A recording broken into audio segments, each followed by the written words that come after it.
A Continental Airlines, que amargou prejuízo no segundo trimestre do ano, confirmou o que o presidente dos Estados Unidos, Barack Obama, já tinha afirmado. O desemprego vai continuar avançando no país. A Continental vai dispensar 1.700 funcionários. E a Southwest, que é outra empresa aérea, está dispensando 1.400. O mercado americano conheceu outros resultados corporativos nesta terça-feira. E a correspondente Cristina Índio do Brasil acompanhou os negócios em Nova York. Boa tarde, Cristina.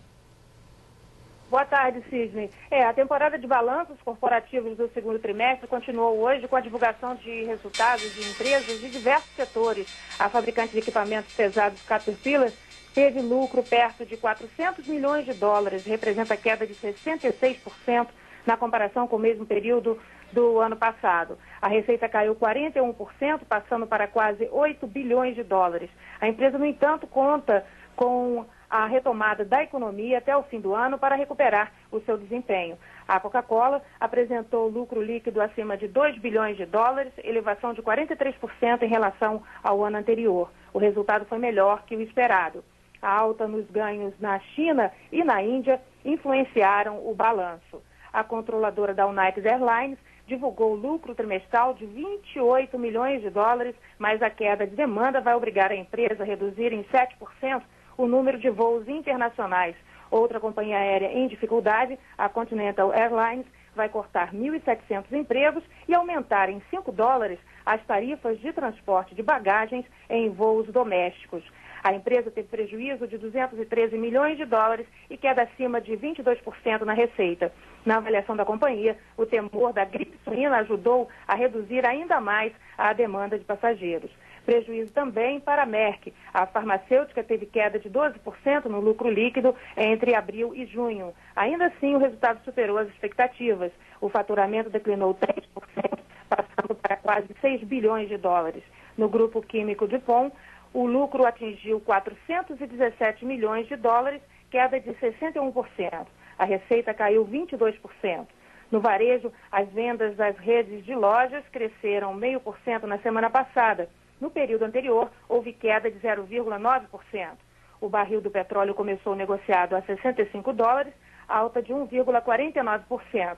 As bolsas abriram no positivo, Sidney, mas em pouco tempo mudaram o rumo e os índices ficaram sem tendência única. Os resultados corporativos e as declarações do presidente do Banco Central provocaram muitas oscilações durante a parte da manhã. Agora o Dow Jones tem queda de 0,04% e o Nasdaq de 0,65%. Sidney. Obrigado, Cristina. O Deutsche Bank nas páginas policiais. É isso mesmo, 2 altos executivos do banco alemão são acusados de espionagem. E na Inglaterra, o orçamento do país teve déficit recorde em junho. O mais incrível é que, ainda assim, foi melhor que previsto. Em junho, o déficit orçamentário da Grã-Bretanha chegou a 13 bilhões de libras, o equivalente a quase 41 bilhões de reais. Foi o pior resultado de que se tem notícia para apenas um mês. É fácil explicar o declínio das finanças públicas. A arrecadação fiscal tem caído muito na Grã-Bretanha em consequência da menor atividade da economia provocada pela recessão. E o governo tem gastado muito nos programas destinados a reativar a economia. Hoje foi um dia de alta para as ações da British Airways, cujas rendas parecem estar se estabilizando.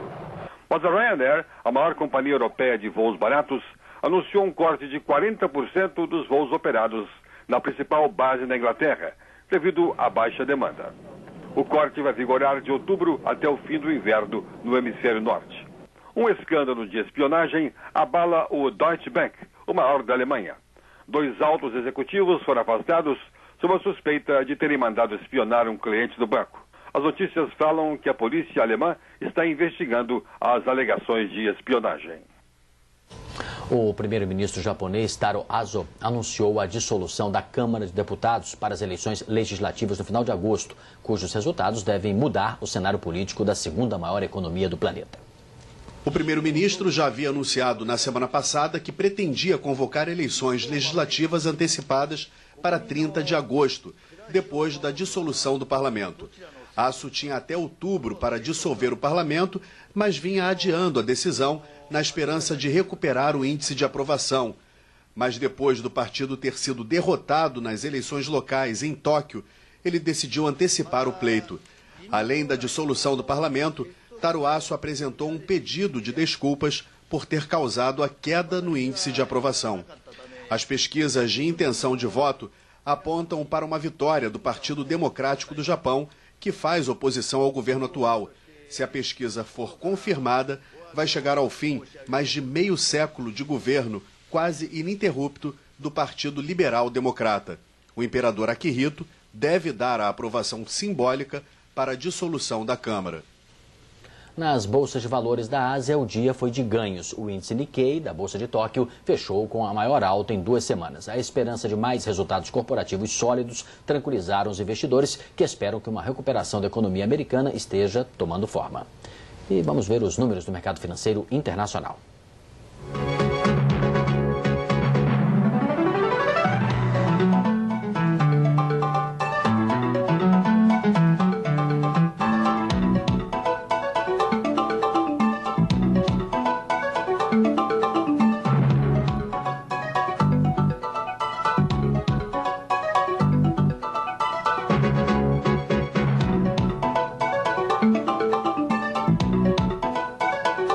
A crise não chegou às padarias não, pelo contrário, em 2008 o faturamento cresceu 12% sobre o ano anterior. Este ano as vendas também não sentiram um golpe.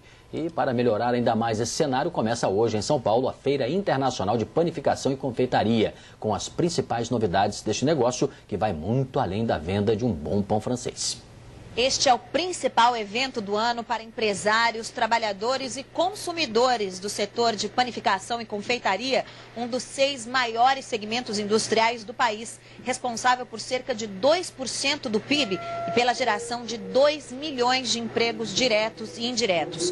No ano passado, o faturamento das padarias e confeitarias do país cresceu em média 12%. Este ano a crise deve atrapalhar um pouco o crescimento, mas até agora não afetou as vendas do setor. É o que nos conta o presidente do Sindicato das Padarias de São Paulo, Antero Pereira, que cuida da cidade com o maior número de padarias no mundo, é isso? É isso, nós temos 4.000 padarias dentro da cidade de São Paulo, temos 12.000 dentro do estado e temos 62.000 a nível Brasil. Como é que a crise pode afetar o setor esse ano? E graças a Deus essa propalada crise internacional não chegou no setor de panificação. Nós somos um setor de ponta no consumo de carboidrato, e carboidrato, no caso o nosso pãozinho, é o último da pirâmide alimentar que o consumidor corta.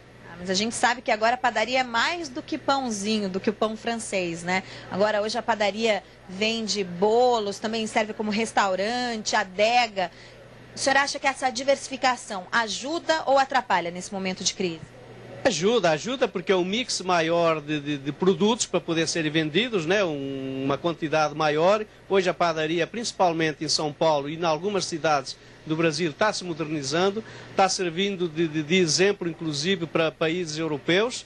E eu diria mais, a padaria aqui no Brasil é considerada a sala de estar do brasileiro. É onde é que tem um ambiente muito familiar, onde é que a pessoa comenta o jogo de futebol do dia anterior, a novela do dia anterior. Então, temos tudo para realmente mantermos esse desenvolvimento sustentável. Certo. Muito obrigada, Antero Pereira, presidente do Sindicato das Padarias de São Paulo.